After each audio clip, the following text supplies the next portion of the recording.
siempre, ¿verdad? Muchas veces cuando vemos el capítulo 13 de Primera de los Corintios, donde se habla del amor, aún dentro de la celebración religiosa, dentro del matrimonio, se menciona el versículo 4 hasta el versículo 6, 7, perdón. Y de Primera de Corintios 13. 13 del 4 al 7. Entonces, a veces cuando ya te están, pues ya en la ceremonia religiosa, el pastor te lee este versículo. Y muchas veces malentendemos qué es lo que en realidad quiere decir este versículo. Y lo voy a leer.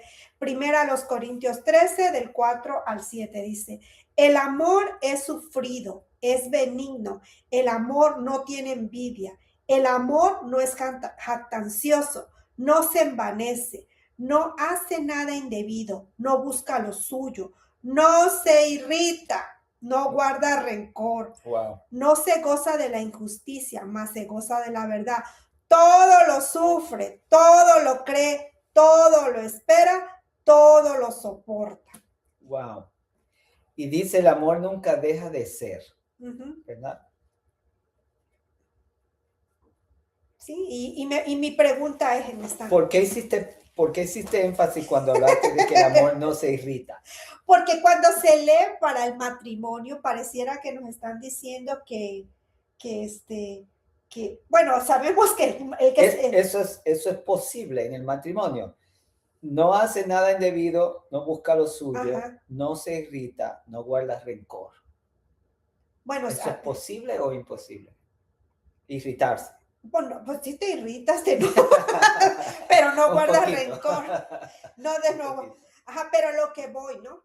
A veces, no tienen paciencia. A veces nosotros como matrimonio pasamos diferentes situaciones en nuestras etapas matrimoniales. Y verdad, cuando estamos recién casados, quizás, aunque nos hayan leído, quizás hasta el mismo pastor nos regaló una Biblia con este texto marcado, como que no hace mucho énfasis en esa etapa de nuestra vida. Ajá. Pero conforme van pasando el tiempo y empiezan a salir muchas situaciones propias del matrimonio, porque es un tiempo de acoplamiento y quizás ya algunos ya tenemos mucho tiempo, ¿verdad? Y el esposo es fuerte, o la esposa viceversa es fuerte, y entonces nosotros decimos, es que el amor todo lo sufre, o sea, ¿hasta qué punto yo debo? Porque dice, el amor es sufrido, es benigno, no tiene envidia, no es jactancioso, no se envanece, no hace nada indebido, no busca lo suyo, no se irrita. Ajá. Y nos recargan, todo lo sufre, todo lo cree, todo lo espera, todo lo soporta. El versículo 7 dice, se hace mucho. Todo lo sufre, todo lo cree, hasta las mentiras. Pregunta, porque si todo lo cree, va a creer la mentira. Todo lo espera, todo lo soporta y nunca deja de ser. Está tremenda. Una persona que tenga una relación abusiva, mujer o hombre, debe de sufrir eso, soportarlo, creerlo, esperarlo, no irritarse. Por eso te preguntaba yo, ¿hasta qué punto nosotros debemos aplicar esto? Bueno, sabemos que lo tenemos que aplicar en nuestra vida matrimonial cuando tenemos al Señor, el amor de Dios está en nosotros, ¿verdad? Y nosotros por consecuencia vamos a dar amor a nuestro cónyuge, pero ¿hasta qué punto en el área matrimonial cuando se nos leen estos versículos son aplicables? El de todo lo puede, todo lo soporta. Sí, ¿y qué creen ustedes? A ver, si pueden escribir o mandar un mensaje, porque eso es una pregunta de lugar. Si alguien está en una relación abusiva, sea que él sea el abusador o ella, en el contexto del matrimonio, de noviazgo o en cualquier contexto, porque mi amor, eso puede ser en el trabajo. ¿Cuánto no vimos nosotros? ¿Verdad? Que hay los casos en que un jefe hostiga a un empleado o alguien, ¿cómo se llama? Hostigamiento sexual ahora es muy muy penalizado en el mundo laboral porque alguien, está hostigando a alguien. Hay abuso en todos los sitios, y quienes están en el lado de receptor de estas situaciones son hijos de Dios. Entonces, si el amor todo lo sufre, todo lo soporta, ¿cómo manejamos eso? Yo creo que ahí tiene que ver mucho el contexto de lo que estamos hablando. Porque también debo de reconocer yo, ¿verdad? Que soy una hija de Dios, que Dios tiene, como dice su palabra, Él tiene planes de bien y no de mal para nuestra vida. Que Correcto. Nosotros somos templo del Espíritu Santo. Entonces, y que nosotros somos responsables de este templo. No soy responsable o sea, de ti, de tu templo, en el sentido de que tú eres el que vas a dar cuentas por lo que hiciste Correcto. contigo, ¿verdad? Entonces nosotros tenemos que ver cuál es el contexto que se están dando las cosas. Porque si no es lo mismo que yo todo lo puedo, o sea, que todo lo soporto, que todo lo sufro, cuando es una situación que no tiene que ver nada con inmoralidad, que no tiene nada que ver con abuso físico, abuso psicológico, porque ahorita quizás muchas personas o se ha visto con más tiempo, ¿verdad? Que hay mucho abuso con palabras, no hay golpes físicos, pero hay golpes con las palabras, la denigración, tanto del hombre como para la mujer, como de la mujer para el hombre. Hay ese tipo de situaciones. Entonces, dependiendo yo creo que del contexto, si yo estoy pasando por una situación difícil económica o atravesando una enfermedad o no sé, situaciones que no tengan nada que ver con el abuso, el maltrato, nada injusto, llamemos de esta manera, yo creo que sí, el amor todo lo puede, todo lo soporta, pero cuando se pone en juego mi integridad, yo creo que debe de haber Sí, pero ¿qué dice la escritura? Mucha gente, esto no es algo que se enseña por lo regular, ¿verdad? Pablo, primeramente contextualicemos la carta. Ok. Pablo le está escribiendo a la iglesia de los Corintios. Su primera carta aborda una serie de temas por situaciones internas de la iglesia. La iglesia de los Corintios era una iglesia que Pablo exalta, desde el capítulo 1, exalta a la iglesia. Primeramente, note dónde se está dando este caso. Pablo dice, gracias doy a mi Dios siempre por vosotros, por la gracia de Dios que os fue dada en Cristo Jesús, porque en todas las cosas fuisteis enriquecidos en él, en toda palabra y ciencia. Habla del testimonio y también habla de los muchos dones que tenía la iglesia. Esta era una iglesia muy dotada de mucha capacidad espiritual, pero Pablo entonces les dice que habléis todos una misma cosa y que no haya entre vosotros divisiones, sino que estéis perfectamente unidos en una misma mente y en un mismo parecer. En el mismo capítulo, donde Pablo le dice que la iglesia son santificados en Cristo Jesús, llamados a ser santos, les dice, ustedes tienen un problema, están divididos. Okay. Y la gente tenía facciones, unos eran de Pablo, otros eran de Apolo, tenían grupitos que seguían. Cuando tomaban la Santa Cena, eran elitistas, los que tenían dinero cenaban aparte, los que eran judíos convertidos cenaban aparte, y los que eran esclavos los tenían aislados, y había una dinámica de división. El amor al que Pablo se refiere en el capítulo 13 es el amor ágape, es el amor de Dios, porque hay una persona que conocemos que hizo todo esto y es Cristo. Okay. Si tú miras la descripción y pones en vez del amor, pones el nombre de Jesús, dice, Cristo es sufrido. A ver si todo esto le combina. Versículo 4 de 1 Corintios 13. Cristo es sufrido, Cristo es benigno, no tiene envidia, no es jactancioso, no se envanece, no hace nada indebido, no se irrita, no guarda rencor, no se goza de la justicia, mas se goza de la verdad. Esto es exactamente una descripción completa de Cristo. Entonces mi pregunta es, ¿este pasaje debe o no aplicarse al matrimonio? Claro, porque si vamos a Efesios en el capítulo 5, en Efesios capítulo 5, el famoso versículo donde Pablo compara el amor del esposo a la esposa con el amor de Cristo y la iglesia. Okay. Ahí está Cristo, que lo define Pablo en 1 Corintios 13. Primeramente, es una descripción completa de Jesús, el amor de Dios encarnado en Cristo. Ahora vemos a Pablo en Efesios capítulo 5, donde Pablo entonces dice que Cristo amó a la iglesia y se entregó a sí mismo por ella. Ahí está el amor personificado en Jesús, amando a su iglesia. Y luego le dice a los esposos que tienen que amar a sus esposas de esta manera. Efesios 5:25. Maridos, amad. Ahí está todo. Esa palabra es la misma palabra de 1 Corintios 13.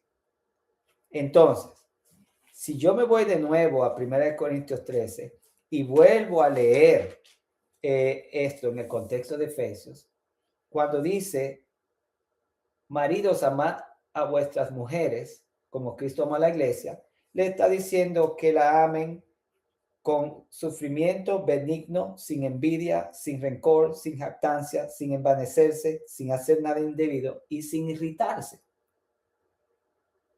¿Verdad? Uh-huh.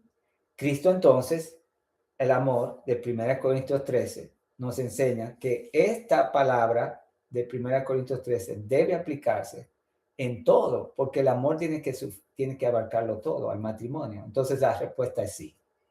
Aunque está contextualizado a la relación que los corintios tenían, esto debe de estar, porque Pablo conectó el amor de Cristo de 1 Corintios 13 al amor del esposo con la esposa en Efesios capítulo 5, versículo 25. Mira lo que dice otra vez.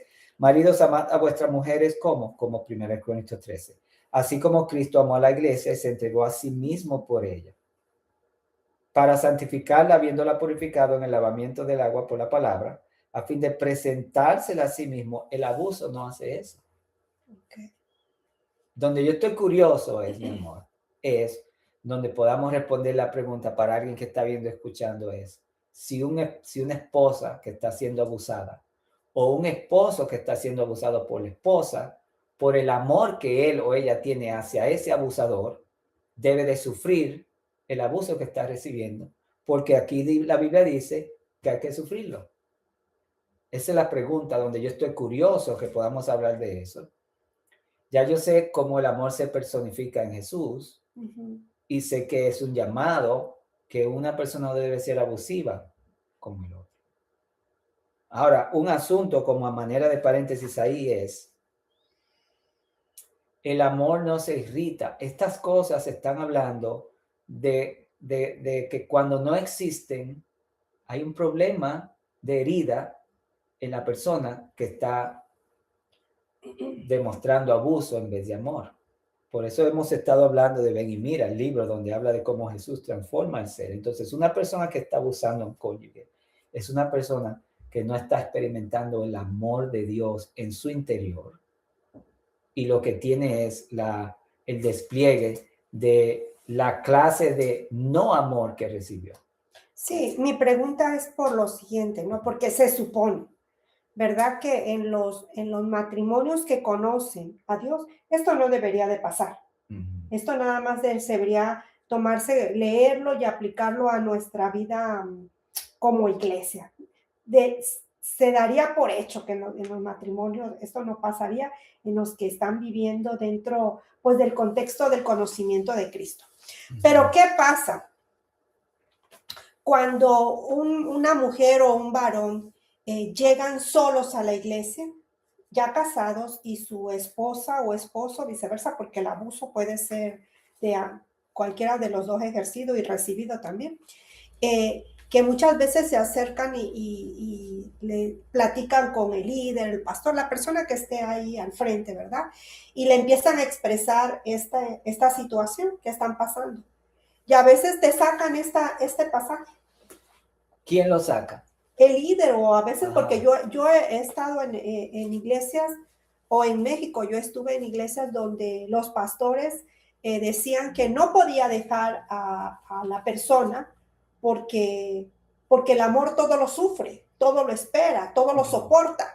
Entonces, o sea, ¿hasta qué punto nosotros como iglesia estamos, no que la Biblia nos condene a esto, pero hasta qué punto por una mala interpretación como líder, como a la iglesia, pues como alguien con cierta autoridad, estamos malinterpretando y sometiendo tanto a la esposa como al esposo a una situación Correcto. que no es la que Dios establece para ellos? Bueno, correcto. Entonces estamos dándole la vuelta a la misma pregunta. Ajá. Que yo quiero saber es si es correcto que por causa del amor que es sufrido Uh-huh. y todo lo aguanta, ¿verdad? Uh-huh. En una manera más callejera, si debe de quedarse ahí. Entonces, vamos a responder. Es porque muchas personas, bueno, la respuesta es el amor mismo, es la respuesta de si la persona se debe de quedar o no. Porque mucha gente no se le enseña que el amor tiene tres dimensiones. Okay. No estamos hablando del amor como el fruto, ¿verdad? Aunque el amor es el fruto del Espíritu es el amor, pero el fruto, el amor de Dios, el amor de este amor, en el mismo texto de 1 Corintios 13 nos da las claves. Hay tres aspectos del amor de Dios. Quiero darte escritura porque así la gente dice, bueno, ¿dónde está eso en la Biblia? Porque esto es algo que mucha gente nunca ha escuchado. Así que espero que esto sea de bendición para ustedes que están viendo y escuchando. En Romanos 5:8 es un texto de los muchos que demuestran la primera dimensión del amor de Dios. Romanos 5:8. Este texto habla de cómo Pablo habla de cómo Dios muestra su amor. Dice, ¿lo tiene, mi amor? Sí. Léelo. Mas Dios muestra su amor para con nosotros, en que siendo aún pecadores, Cristo murió por nosotros. Ok, eso se llama el amor de gracia. Uh-huh. Dice que es por gracia, no por obra, ¿verdad? El amor es la dádiva. Es el regalo. Es el regalo. Entonces, si yo fuese a imitar este amor para con nosotros, que siendo aún pecadores, Cristo murió por nosotros, estoy imitando la entrega. Dios nos llama a esa clase de amor. Dice que debemos entregarnos. Es lo que Pablo le dijo a el esposo de Efesios. Le dijo, Cristo se entregó por ella. Usted debe entregarse por su esposo. Hasta ahí todos lo entendemos. Pero ahora viene el líder o la consejera o el consejero que le dice a la persona que está siendo abusada que tiene que sufrir porque no pueden separarse, porque no pueden divorciarse porque es por causa del amor, ¿verdad? Todo lo sufre. Esos casos se han dado, lamentablemente. Aunque yo no creo que ahora en el tiempo moderno es tan extenso como antes. Pero hay otro aspecto del amor de Dios. Cuando Juan habla de Jesucristo, dice que Él está lleno de gracia y de verdad. Y ese aspecto, la gracia, es este amor de Romanos 5:8. De entrega. De entrega. Pero la verdad es también el amor. La verdad que yo me digo a mí si estoy siendo abusado o a ti si estás siendo abusada. Y que tú le dices a quien te está abusando. Eso es amor. A ver, si alguien está abusando a alguien, por el amor no se puede quedar callado, porque el amor no es solamente gracia. El amor no es decir, yo soy tu cónyuge y yo quiero que esto funcione. Voy a tener paciencia, gracia, para trabajar esto juntos. Pero si no está funcionando, el mismo amor demanda la verdad. Esto no está bien. No me abuses. Eres un abusador. Eso es verdad. Y la verdad duele. Okay. Entonces, si el cónyuge que está pasando por el abuso no se dice la verdad a ella misma o a sí mismo, me están abusando, eso no es amor y no está bien. Si no se dice eso y si no lo dice, entonces no se está amando a sí mismo, que la Biblia ordena, como nos amemos a nosotros mismos, pero tampoco está amando al abusador porque no le está diciendo la verdad. Okay. Ese es el segundo aspecto del amor. Yo recibo, pero también yo confronto. Con verdad. Con verdad. Entonces, primera dimensión, gracia, paciencia, amor. Segunda dimensión, no está bien. Y la tercera dimensión del amor de Dios, que mucha gente no comprende, es el juicio. La Biblia dice que Dios es amor. Okay. Dios no es amor y además de eso tiene una personalidad de juicio y otra tercera personalidad de gracia. No, no, no, no. Dios es amor, es uno. El amor de gracia, el amor de verdad y el juicio de Dios están todos en el amor. Son parte del amor. Son parte del amor. Dios enjuicia por amor.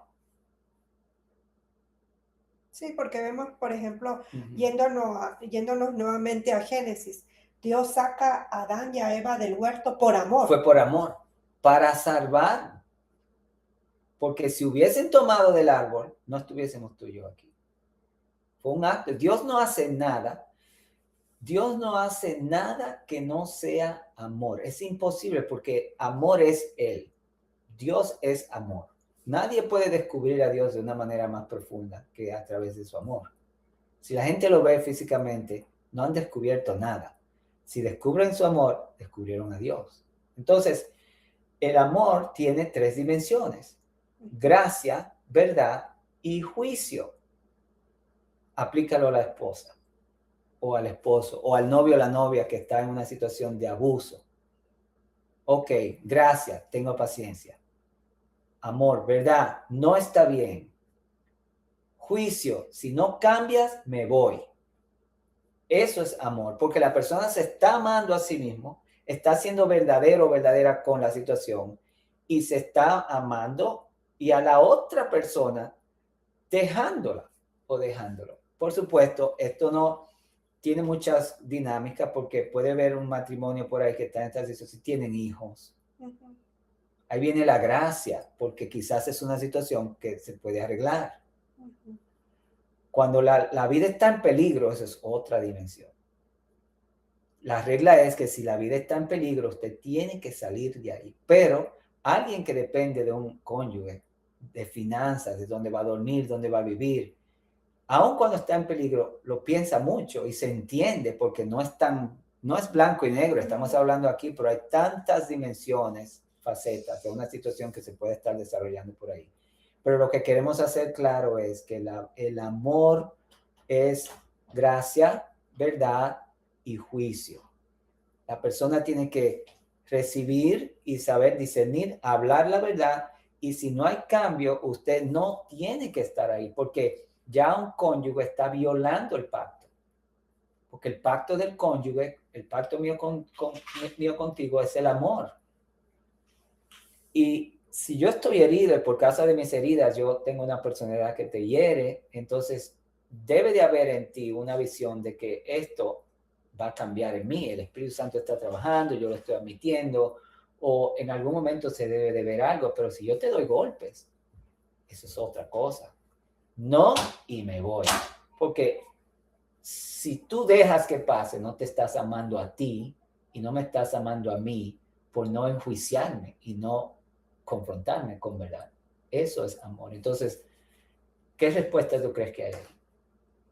Sí, pues o sea, cuando el amor de Dios está sobre nuestras vidas, nosotros tenemos que darle valor a lo que Dios ha transformado a nuestro ser. Y por el amor que Dios nos ha dado, tenemos que proteger lo que Dios nos ha dado y que es nuestro ser, ¿verdad? Y hablar con esa misma gracia, con esa misma verdad, pero reconocer que yo no puedo permitirme ciertos aspectos o ciertas circunstancias en mi vida porque eso no es un acto de amor.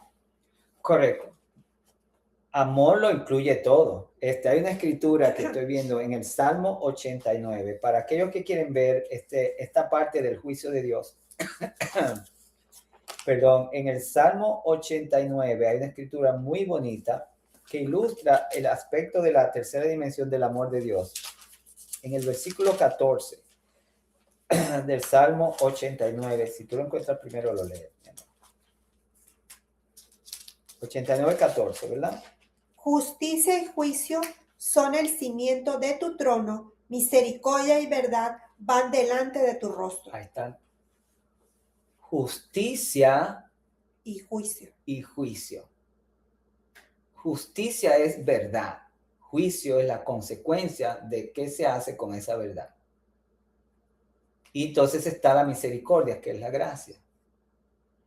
Ahí están todas las dimensiones del amor de Dios. Ojalá que alguien haya recibido, ¿verdad?, una enseñanza.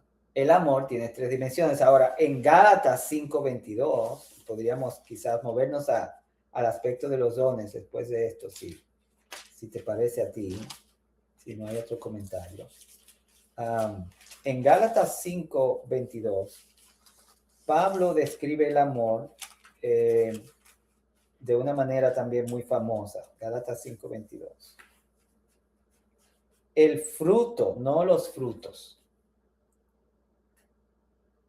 El fruto, es un solo fruto del Espíritu, es amor. Y el amor es como un racimo, es un solo racimo, pero tiene muchas uvas o plátanos, o lo que usted quiera decir. Gozo, paz, paciencia, benignidad, bondad, fe, mansedumbre, templanza, y contra tales cosas no hay ley. Ahí están todos los aspectos. La persona que tiene templanza no se va a dejar abusar. Porque la templanza es carácter para manejar las situaciones fuertes. Sí, a veces yo a veces o se entiende templanza como aquella persona que no se enoja tan fácilmente, que como que tiene mucho aguante, como que a veces entendemos ese muy calmadito. Eso va dentro de la mansedumbre, pero Ajá. el manso no significa débil. Ok. La Biblia dice que Moisés era el hombre más manso de toda la tierra, pero Moisés podía usar la vara y él lo hizo. Mansedumbre, ser manso y humilde, no es debilidad, es fuerza bajo control. Ok. La mansedumbre es fuerza bajo control. Usted ve a esa persona calladita, ten cuidado que si te metes en rojo, te pone en tu sitio. Esa es una persona mansa. Entonces, la persona mansa en el momento indicado muestra su templanza. No te pases de ahí. Si me pones la mano, llamo a la policía. Eso es templanza. Todos trabajan juntos. El fruto aquí está dividido en 3 partes. Los primeros 3 son mi relación con Dios, gozo y paz. El gozo no tiene nada que ver con la emoción. Es que tengo gozo porque tengo paz para con Dios. Ya Dios no está enojado conmigo, perdonó mis pecados, no me va a llamar a cuenta mi pasado. Es amor, gozo, paz para con Dios. Entonces, las primeras 3 partes del racimo, que se llama el amor, gozo y paz, es de mí hacia Dios, va hacia arriba. Luego viene la paciencia, benignidad y bondad. Es como el amor se está manifestando desde mí hacia ti. 3 primeros hacia Dios y los otros 3 hacia ti. Paciencia, benignidad y bondad. Y los otros 3, en verdad, esto sería algo para otra clase, otro tiempo, pero los otros 3 es como yo estoy en mi interior. O sea, uno es para con Dios, uno interno y uno es para las relaciones y el otro es como es yo estoy en el interior. Okay. Fe, mansedumbre y templanza es mi estado interior en medio de las situaciones. Y una de esas, la templanza y la mansedumbre, muestran que si yo estoy bajo una relación abusiva, o tú, o cualquiera de ustedes que están ahí, usted no tiene que estar en esa situación por la excusa del amor. El amor requiere verdad y honestidad y juicio, especialmente si la vida está en peligro. No es que usted va a enjuiciar a la persona, quiere decir que usted determinó que no tiene que estar ahí. No vaya a ser violento, porque entonces se salió del amor. Sino simplemente marcar tus límites, ¿no?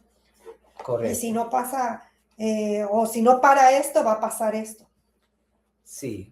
Háblele a alguien de las 3 dimensiones del amor. Las 3 dimensiones del amor son gracia, verdad y juicio. Y todas son amor. O sea que cuando Dios manda, bueno, Dios no manda a nadie, en verdad, al infierno, pero cuando la persona va al infierno por no haber decidido reconocer a Jesús como Señor y Salvador, también esa es una manifestación del amor de Dios. No lo que la persona hace. No, pero me refiero. No recibir a Cristo es falta de amor. No, pero me refiero al juicio que recibió. Claro. Cuando todos estemos delante de Dios, la Biblia dice que Dios también va a juzgar a la tierra. Ese juicio es amor. Wow, eso está profundo. Es que Dios no hace nada que no sea amor. El amor es todo lo que Él hace. Para nosotros como hijos que castigamos a nuestros hijos o los disciplinamos, que para mí es la mejor palabra, eso es amor. Dice Hebreos que al principio duele, pero luego da el fruto de justicia. Pero eso es parte de la misericordia. En el caso del juicio sobre los que rechazan el evangelio, es amor. Pero nuestra mente no lo conecta. Sí, porque pensamos que amor es jijiji, todo te apapacho, todo te consiento. Ese es el aspecto de la gracia. Ajá, pero pensamos que eso es amor, pues, que todo Sí. me... Es la primera parte de la tercera parte. De las terceras. Pero bueno, hemos hablado sobre el amor. ¿Qué viene después? Pues dijimos que íbamos a hablar sobre los dones. Sobre los dones. Sí, sobre los dones. Bueno, vamos a hacer una transición, ¿verdad? Pero comparta este episodio, díganos qué usted piensa de lo que hemos dicho, algún comentario, si usted conoce a alguien que tenga una relación abusiva, quizás con mucha sabiduría, compártale, orando, ¿verdad? Que Dios le dé. Y yo creo que en todos los aspectos del matrimonio debemos actuar con esas 3 reglas, por llamarlo de alguna forma: gracia, verdad y juicio. No necesariamente para las cosas negativas, o sea, o como es el abuso. Claro que cuando hay una situación algún conflicto, pues no es algo así positivo que podamos decir, pero debo de actuar bajo esos lineamientos. Sí, y usted puede estudiar toda la Biblia y va a encontrar estos 3 aspectos de Dios desde Génesis hasta Apocalipsis. Estos son los 3 aspectos que delinean todos los actos de Dios, caen dentro de estos 3. Gracia, verdad y juicio. Todos caen ahí. Entonces, lo que vemos en el Apocalipsis, el libro de Apocalipsis, es el juicio de Dios, pero es parte de su amor. Es parte de su gracia. Qué interesante, porque a veces pensamos que mucha gente se hace esa pregunta: ¿por qué Dios permite esto o lo otro? Si Él dice, ¿verdad? La Biblia que es amor, pero porque tenemos una definición diferente de lo que plantea Dios de lo que es amor. Correcto.